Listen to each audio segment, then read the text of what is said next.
دا غوا کوم ځای کې وه دا غوا کوم ځای کې دې کې دوه روایت دي یو روایت دا دی چې یو کس ډېر زیات نیک او هغه چې کله مړ کېدو د هغه یو زوی ماشوم پاتې شو او ډېر نیک کس و نو دې چې کله وفات کېدو د خپلې بیبي ته وصیت وکړ چې ما د غوا یو بچی اخیستی دی هغه یې په پلانکي ځنګل کې پرېښی دی الله ته مې حواله کړی نو چې کله زما دا بچی غټ شي نو دې بچي ته به حکم وکړي چې پلانکي ځنګل ته لاړ شه او هلته الله ته هلته چې کوم دې داسې ووایي چې ای د اسماعیل او د ابراهیم علیه السلام ربه زما پلار چې کوم امانت تا سره کېښودلی دی هغه ماته راکړه نو دا غوا به چې کوم ډېر لوی شي نو زما دې بچي ته به میلو شي نو زما دا بچی به ځان له یا خرڅ کړي یا به د پیو دپاره په کار راوړي خو د ده په کار باندې به راشي نو دا کس چې کله مړ شو دا زوی کله زلمی شو دی ډېر زیات غریب او د خپلې مور ډېر زیات تابعدار نو دې به تو د غر نه به یې لرګي راوړل چې هغه لرګي به یې خرڅ کړو نو هغه به یې درې ځایه کړه پیسې به یې درې ځایه کړې یوه حصه د پیسو چې کوم لرګي به ده خرڅ کړي مثال په 3 روپۍ ګېډۍ به یې خرڅ کړي 1 روپۍ به خپل ځان باندې ولګول د خپل ضرورت باندې به یې راوسته او 1 روپۍ د خپلې مور باندې ولګوله او 1 روپۍ به د الله په لاره کې ورکړه او شپه به د دې ماشوم د دې هلک د ده شپه به 3 حصې وه یوه شپه کې به د الله عبادت کوو د شپې په یوه حصه کې به د الله عبادت کوو او د شپې په 2مه حصه کې به د خپلې مور چاپي کوله او د شپې په یوه حصه کې به د خوب یعنې شپه به 3 حصې کړه چې 12 ګنټې شپې مثال پته وایي نو 3 4 12 نو 4 ګنټې 4 ګنټې به خوب کو 4 ګنټې به د خپل مور نه چاپي کوله او 4 ګنټې به د چې کوم دی د الله عبادت کو عبادت کې مشغول دا ماشوم چې کله پیښ ډېر زیات غریب او لرګي به راوړو هغه به خرڅول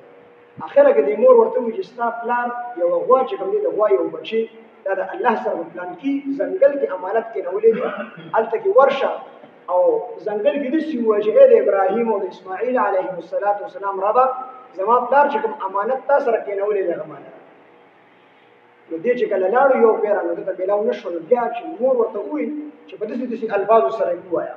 نو دې چې کله ځنګل ته لاړو نو دوی ای د ابراهیم او د اسماعیل علیه السلام ربه زما پلار چې کوم امانت تا سره کېښودلی دی ماله راکړه دا غوا نیغه راغله زیړ رنګ و ډېر ښایسته تیز زیړ رنګ و نو دې ماشوم ته دې هلک ته خپلې مور حکم کړی چې دا غوا به د غوږ نه ونیسي او را به یې وایي نو ته کلکه غوا د غوږ نه ونیسله ارامه سره را روانه نو چې کله یې راوسته نو دا غوا ورته الله پاک ګویانه کړې غوا خبرې شروع کړې چې ای د مور تابعدار هلکه داسې وکړه ما ته راوخېږه په ما باندې سور شه نو زه به ډېر زیات خوشحاله کړم او ډېره مزدي به درله درکړم خپل کور ته به دې ورسوم نو دې هلک ورته وایي چې نه ما ته مور داسې نه دي ویلې چې دې غوا ته وخېږه ما ته مور داسې ویلي چې دا غوا د غوږ نه ونیسه را یې وایي نو دې غوا ورته وایي ای د مور تابعدار هلکه خو چېرې دا د مور خبره نه وي منلې او ما ته راختلې وي نو تر قیامته پورې به زه ستا په لاس او ستا په کابو کې نه وم راغلی او ته چې دومره تابعدار یې زه خو غوا یم خو دومره تابعداري د مور کوې نو خو ته دې غر ته ووایه غر ته چې دې غره ما پسې راځه دا غر به هم ستا نه انکار ونه کړي تا پسې به در روان شي نو دا غوا یې راوستله نو مور ته یې حواله کړه نو مور ته یې ویلې سره څه وکړمه نو مور ورته ویلې چې کار وکړه دا په 3 دیناره باندې د عام غوا قیمت په دغه وخت کې 3 دیناره و په 3 دیناره باندې خرڅه خو دې مور ورته یو شرط ولګو چې کله یې خرڅوې نو زما نه تپوس کوه نو ده دا غوا بازار ته یا میلې ته بوتلله نو هلته به یو کس پېښ شو هغه ورته دا غوا په څو خرڅوي هغه ورته دا په 3 دیناره باندې خرڅوي خو ورته ویل زه به د خپلې مور نه تپوس کوم نو هغه کس ورته د مور نه تپوس مه کوه 6 دیناره واخله نو هغه وایي نه خو ته ماله چې کوم دی دا غوا چې کوم دی د سرو زرو ډکه کړي که نه د دې بدله کې سره راکړي نو تر څو مې چې د مور نه تپوس نه یې کړی هسې نه درکوو نو ده دا غوا واپس راوسته نو بله ورځ یې بیا بوتلله نو بیا پرې دغه کس پېښ شو نو ده ورته وایي مور ته دا خبره وکړه چې ما یو کس په 6 دیناره باندې دا غوا غوښتله خو ما ور نه کړله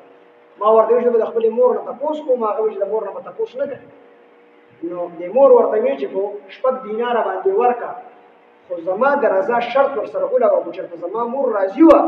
په 6 دیناره به دا غوا ستایي او که زما مور راضي نه وه نو بیا تا له په 6 دیناره نه درکوم نو دې چې لړم نو ده هغه کس ورته بیا په میله کې میلاو شو نو هغه ورته وایي دا غوا خرڅوي هغه یو په 6 دیناره یې خرڅوم تا پرون خبره کړې خو صرف شرط پکې دا دی که زما مور راضي وه نو په 6 دیناره به ستایي او که زما مور راضي نه وه نو بیا نه درکوم هغه وایي د مور دا رضا دې پرېږده دا دې لرې کړه د شپږو په ځای 12 دیناره واله 12 دیناره دی درکوم خو د مور دا خبره پکې مه کوه هغه وایي نه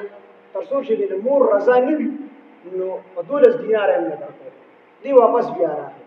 نو د مور ته وی چې هغه کسر نن په 12 دینار اغسته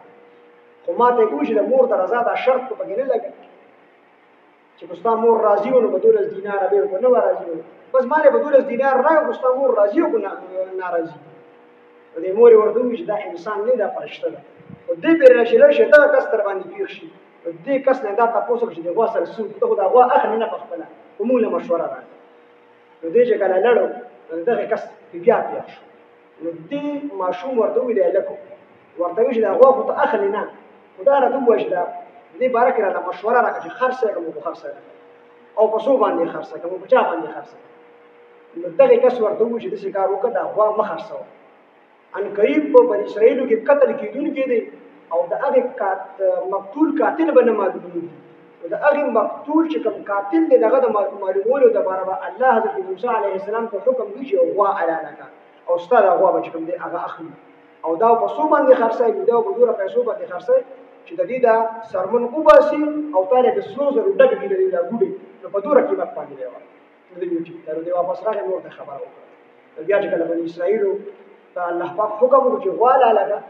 نو بنی اسرائیل چې کوم دې خبرې شروع کړي څنګه غوا دا رنگ به څنګه شکل به څنګه ټول خبرې شروع کړي نو الله پاک په دې په څومره دلته خبرې شروع کړي برابر دا الله پاک حکم چې موږ سخت وي نو اخره کې الله پاک جوړه صفات چې موږ دې خو خودل نو دې ګرځیدل اخره کې دې الک سره دا غوان دی نو شو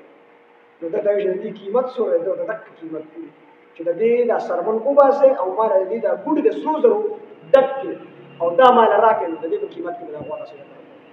نو اخره کې علي ځانان مجبور شول دې ډېر خبرې وکړي او اخره کې مجبور وګړه غوته ملاویدنه او د الله حکم چې دې غواړي چې په تاسو جوړه غبا لاله وي هغه وای ته واغستله او قیمت چې کوم دی ماشو کړه او دویم روایت کې بل یو راځي چې لکه یو کس د پلار تابعدار او دوه به د خیرو چې کوم دی تجارت کو یو ورځ چې کوم دی الګلا د سړي دی زوی یو کس چې کوم دی هیره او دا پلار چې کوم دی ودو نو ته وی چې دا هیره چې کوم دی خاصو مړه راکې نو هیره په سو باندې دیواله دوی ته بیا ضروري وي چې بیا ضروري باندې دیواله نو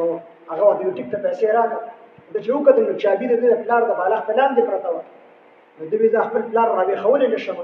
دې کس ته ویل چې صبر وکړه هغه صبر نه کوم ما تعالی مالې په اویا زر نه په شپېته زره باندې واره دا هیره واره شپېته زره راکړه خو سره راکړه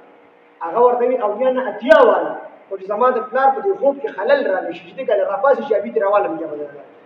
هغه دې 50 راکړه دا اویا په ځای باندې دوی د اویا په ځای باندې نظر رقم یو لاک واره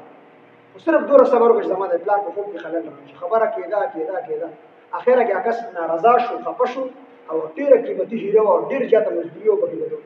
نو هغه ته الله واپس ورپتا باندې خرڅو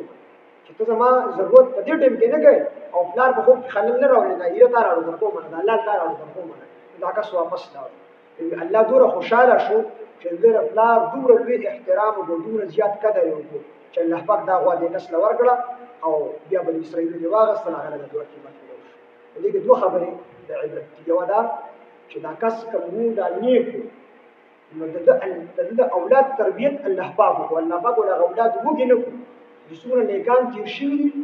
نو هغه الله پاک چې کوم دی په دغه اولاد الله پاک په دنیا کې تربیت الله پاک کړی دی او الله پاک خراب کړی دی او دویمه د مور پلار تابعداري چې دې ماشوم د مور پلار تابعداري وکړه لا دی نو الله پاک ورته دا هوا څومره سیس باندې بدل لکه دومره سری ورلا ورکړه دومره پیسې ورلا ورکړه دومره قیمت ولا ورکړه دا ټول برکت ته مور او پلار د خدمت دا دې موږ تاسو نن دا سبق راځي چې خپل مور او پلار قدر کوي د عزت کوي د خدمت نو دغه واقعیت ته اشاره